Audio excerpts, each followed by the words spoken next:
Hello friends, मेरा नाम है अल्फिशान मलिक और आम इन्फॉर्मेशन के साथ आज हम बात करने वाले हैं गोल्ड इन्वेस्टमेंट के ऊपर। इससे पहले अगर आपने मेरी चैनल सब्सक्राइब नहीं की है तो सब्सक्राइब कर लीजिए और बेल आइकन पे क्लिक करना मत भूलिए। तो फर्स्ट आज बात करने वाले हैं गोल्ड इन्वेस्टमेंट के कौन सा ऑप्शन बेस्ट है, किस तरह से गोल्ड में इन्वेस्टमेंट करना चाहिए, क्या ऑप्शंस है, वो सब बात करेंगे। उससे पहले हम देखते हैं गोल्ड का प्राइस आज मार्केट में क्या चल रहा है। आप गूगल पे जाके गोल्ड प्राइस सर्च कर सकते हैं। आपके एरिया के अकॉर्डिंग जो भी रेट चल रहा होगा वो आपको डिस्प्ले पे शो करेगा। अभी बजट के आने के बाद गोल्ड का रेट प्रतिदिन डिक्रीज़ होता ही जा रहा है और आपको पता है या नहीं बट लॉकडाउन के टाइम के बाद गोल्ड 59,000 तक जाके आ चुका है। अब गोल्ड इन्वेस्टमेंट कहा जाता है कि एफडी से बहुत अच्छा रिटर्न देता है अगर आप लॉन्ग टर्म के लिए इन्वेस्ट करते हैं तो फर्स्ट तो गोल्ड इन्वेस्टमेंट करना चाहते हैं तो दिमाग में ख्याल आता है फिज़िकल गोल्ड लेना, और मैक्सिमम लोग फिज़िकल गोल्ड लेते हैं यानी कि ज्वेलरी के रूप में या फिर कॉइन या बिस्किट के रूप में लेते हैं। अब गोल्ड बिस्किट कॉइन या ज्वेलरी लेते हैं तो हम पहले देखते हैं कि उसके क्या एडवांटेजेस है और डिसएडवांटेजेस है। फर्स्ट तो फिज़िकल गोल्ड लेना, अगर आपको पहनना है गोल्ड तो आप उसके लिए ज्वेलरी ले सकते हैं, बट आपको इन्वेस्टमेंट पर्पज़ से लेना है तो आप इन्वेस्टमेंट पर्पज़ से लोग ज़्यादा बिस्किट और कॉइन लेना पसंद करते हैं। बट उसका एक मेन रीज़न हो जाता है कि उसको आपको स्टोर करना होता है, इसको संभाल के घर में कहीं रखना पड़ता है या फिर लॉकर में रखना पड़ता है, वो एक हेडेक हो जाता है। उसके अलावा अगर आप जब भी गोल्ड बाय करने जाते हैं, फिज़िकल गोल्ड बाय करने जाते हैं तो उस पर जीएसटी चार्जेस लगते होते हैं। 3% जितना जीएसटी चार्ज लगता है जब आप गोल्ड बाय करते हैं और जब आप गोल्ड को सेल भी करते हैं तब भी। और अगर आपने कॉइन या बिस्किट बाय किया हुआ है और उसको आप ज्वेलरी में कन्वर्ट करवाना चाहते हैं तो मेल्टिंग चार्ज है वो अलग से लगता है, और क्या बनाना चाहते हैं उसके ऊपर अलग से चार्ज लगता है। इसके अलावा अगर आप गोल्ड को एट दैट पॉइंट सेल नहीं कर सकते, आपको जब भी वो मार्केट में बेचना होगा तो अच्छे से कोई ज्वेलरी को दिखाना पड़ेगा। वो मार्केट अगर आपको जल्दी है तो वो मे बी मार्केट प्राइस से कम भी रेट पे आपका गोल्ड ले लेगा, और इससे क्या होगा कि आपको एक लॉस हो सकता है। जो मार्केट रेट से आपको प्रॉफिट हो रहा था उससे आपको लॉस हो सकता है। तो ये सब डिसएडवांटेज है फिज़िकल गोल्ड लेने के लिए।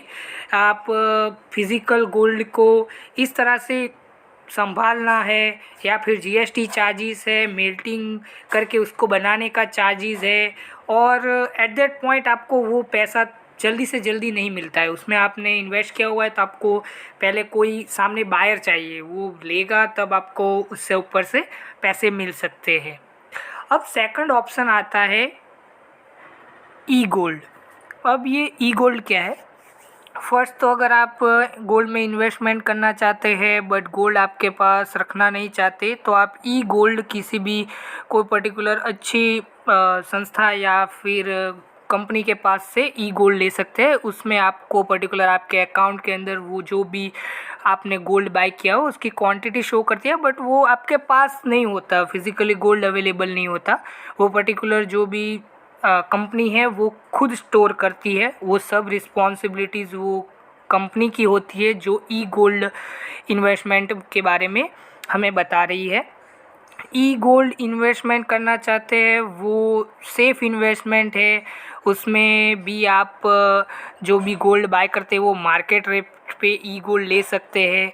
उसके अलावा उसमें आप मिनिमम 100 रुपीज़ से भी आप इन्वेस्टमेंट स्टार्ट कर सकते हैं जो फिज़िकल गोल्ड में अवेलेबल नहीं है। फिज़िकल गोल्ड आप लेना चाहते हैं तो मिनिमम 5000 तो आपके पास चाहिए, वो आपको 1 मिलीग्राम से भी शुरू करना पड़ेगा इन्वेस्टमेंट, और ये एक प्लस पॉइंट है ई गोल्ड के अंदर।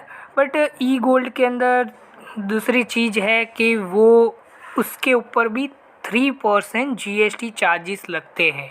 3% जीएसटी चार्ज जब आप बाय करते हैं या जब आप सेल करते हैं उसके ऊपर जीएसटी चार्जेस लगते हैं। इसके अलावा ई गोल्ड स्टोर करने वाली जो भी कंपनी है वो भी इसके अकॉर्डिंग, आप जितने टाइम रखते हैं उसके अकॉर्डिंग वो चार्जेस लेती होती है, जिसकी वजह से हमें जितना अच्छा रिटर्न चाहिए उतना हमें ई गोल्ड में भी रिटर्न नहीं मिलता है।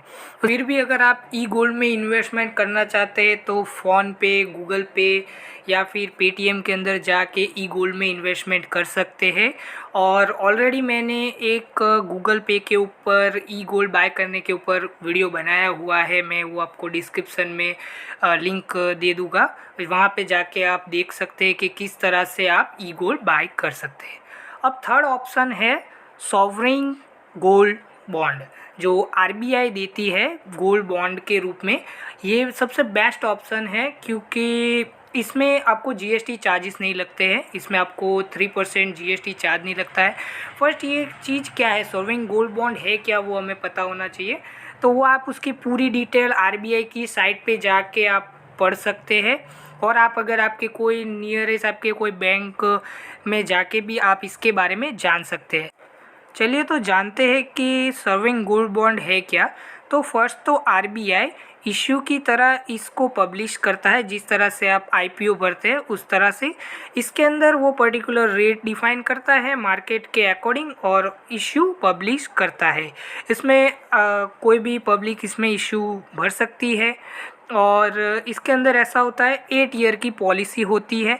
आप 8 ईयर के लिए वो बॉन्ड बाय कर सकते हैं, उसके बाद आरबीआई फिर से वो बॉन्ड ले लेता है और मार्केट रेट 8 ईयर के बाद जो भी मार्केट रेट है उसके अकॉर्डिंग आपको पैसे वापस करता है। इसके ऊपर कोई चार्जेस नहीं लगते हैं।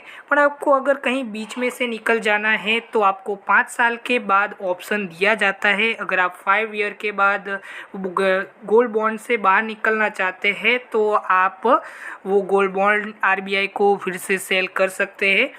और इसके अलावा अगर आपको ऑप्शन होता है 1-2 साल में ही आपको कहीं मनी की रिक्वायरमेंट है और आपको बाहर निकलना है और आपको पैसे की अर्जेंट ज़रूरत है, तो आप इसको शेयर बाज़ार यानी कि मार्केट के रेट में या नेशनल स्टॉक एक्सचेंज या ब्रोकर के पास जाके भी इसको बेच सकते हैं। मार्केट में बहुत सारे बायर्स होते हैं जो इस तरह से गोल्ड बॉन्ड लेते होते हैं। थैंक यू फ्रेंड्स, ये थी गोल्ड के ऊपर डिटेल में ब्रीफ इन्फॉर्मेशन। अगर आपको अच्छी लगती है तो इस वीडियो को लाइक कीजिए, शेयर कीजिए, सब्सक्राइब कीजिए।